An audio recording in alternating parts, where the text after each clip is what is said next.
पौधे में बार बार कीड़े मकोड़े फंगस लग रहे हैं, पौधा बिल्कुल भी हेल्दी नहीं है और पौधे में जो है कलियां बिल्कुल नहीं बनती है और एक दो जो भी कलियां आती हैं वो गिर जाती हैं पीले होकर।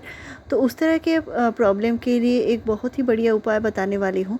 साथ में मैं खाद भी बताऊँगी गुड़हल को कैसे हेल्दी बनानी है, कैसे पौधा अच्छे से अच्छा फ्लावरिंग करेगा और इसके लिए पौधे को सही से न्यूट्रिशन देना पड़ेगा। तो गुड़हल एक ऐसा पौधा है तो उसको कंटिन्यू न्यूट्रिशन की ज़रूरत पड़ती है क्योंकि इसमें कंटिन्यू फ्लावरिंग होती रहती है। और ये जो हाइब्रिड गुड़हल होते हैं ये साल भर अच्छी फ्लावरिंग करते हैं। और अभी बरसात में जो इनकी ग्रोइंग का पीरियड है इस टाइम आप पौधे को बरसात में रख सकते हैं, यानी बारिश में रख सकते हैं।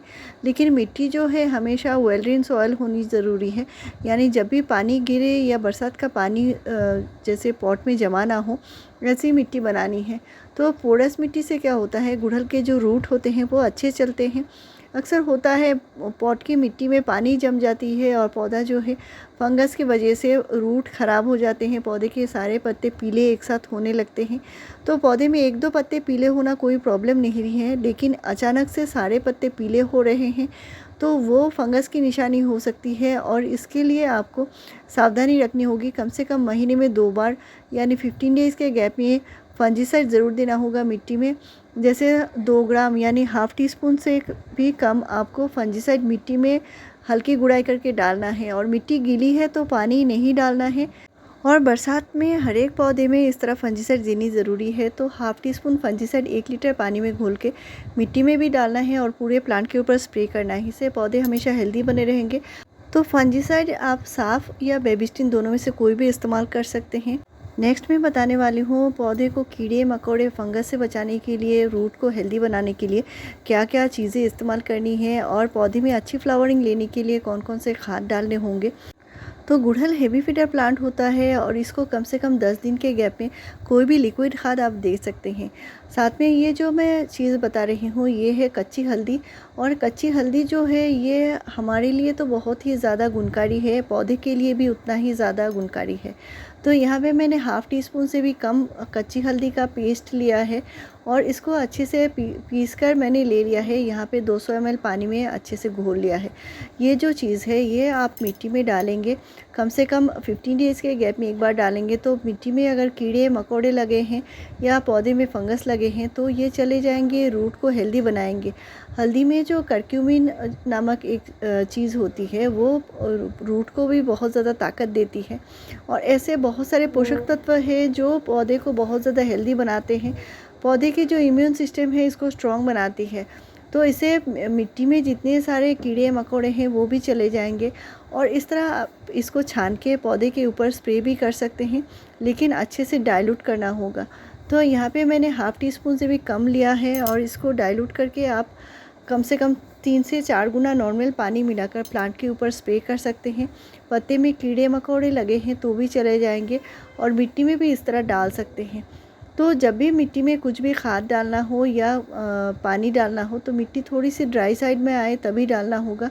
और इसे जो रूट है आप जब भी खाद डालेंगे बहुत अच्छे से ले पाएंगे। गीली मिट्टी में आप बार बार खाद देते हैं लेकिन पौधे में कोई इसका असर नहीं दिखता, पौधा फ्लावरिंग नहीं करता। तो इसके लिए आपको इस तरह ड्राई मिट्टी में खाद देनी होगी। तो यहाँ पे जो मैंने लिया है ये है चाय की पत्ती। और चाय पत्ती मैंने यूज़ की हुई चाय पत्ती लिया है जो बहुत ही ज़्यादा ज़रूरी है पौधे में फ्लावरिंग लाने के लिए।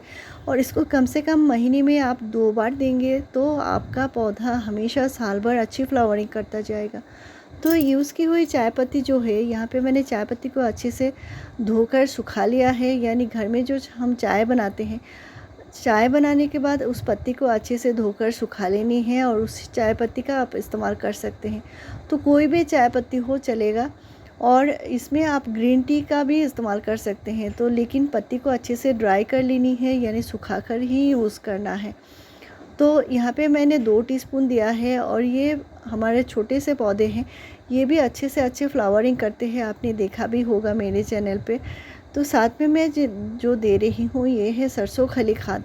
सरसों खली में बहुत ज़्यादा ताकत होती है जो पौधे में बहुत सारे नए ग्रोथ लाते हैं। और इस तरह की सरसों खली खाद आप इस तरह ड्राई पाउडर के रूप में इस्तेमाल कर सकते हैं। तो सरसों खली खाद जो है आप लिक्विड बनाकर भी यूज़ कर सकते हैं या इस तरह ड्राई भी यूज़ कर सकते हैं, जो पौधे में बहुत सारा न्यूट्रिशन देगा। तो ये जो खाद देना है, इसके बाद आपको पानी डालना है और आप लिक्विड तरीके से कैसे बना सकते हैं, कैसे इसको ताकतवर बनाकर पौधे में इस्तेमाल कर सकते हैं, तो इस पर भी मैंने कई सारे वीडियो शेयर करके रखा हुआ है। लेकिन आपके यहाँ अगर बारिश हो रही है, बरसात में मिट्टी गीली है, तो आपको सरसों खली यूज़ नहीं करना है, सिर्फ चाय पत्ती का ही इस्तेमाल करना है। यानी गीली मिट्टी में आपको सरसों खली खाद का इस्तेमाल नहीं करना है। सूखी मिट्टी हो, धूप अच्छे से निकल रही है, तभी आप सरसों खली का इस्तेमाल कर सकते हैं। और ये जो हल्दी का जो मैंने लिक्विड बनाई है, इसका इस्तेमाल आप 15 डेज़ के गैप में करेंगे, तो आपके पौधे के जो रूट हैं बहुत ज़्यादा हेल्दी बने रहेंगे, पौधा हमेशा हेल्दी बना रहेगा। और पौधे में जो बार बार कलियाँ गिरने की जो प्रॉब्लम आती है, ये देने से पौधे में कीड़े मकोड़े फंगस चले जाएंगे, तो कलियाँ गिरने का प्रॉब्लम भी धीरे धीरे ठीक हो जाएगी। अगर आपके पास जो कच्ची हल्दी है वो नहीं है, तो आप घर में जो हल्दी हम किचन में इस्तेमाल करते हैं, उस हल्दी का भी इस्तेमाल कर सकते हैं। तो यहाँ पे मैंने हाफ़ टी स्पून से भी कम लिया है और इसको मैंने अच्छे से डाइल्यूट कर लिया है। तो इसको प्लांट के ऊपर स्प्रे भी कर सकते हैं, इससे कीड़े मकोड़े भी चले जाएंगे, और रूट में भी डाल सकते हैं। तो एक ही चीज़ से आपको इतना सारा फ़ायदा मिलने वाला है। तो ऐसे ही बढ़िया जानकारी पाने के लिए मेरे चैनल को ज़रूर सब्सक्राइब कीजिए, लाइक शेयर और कमेंट कीजिए। वीडियो पूरा देखने के लिए थैंक यू।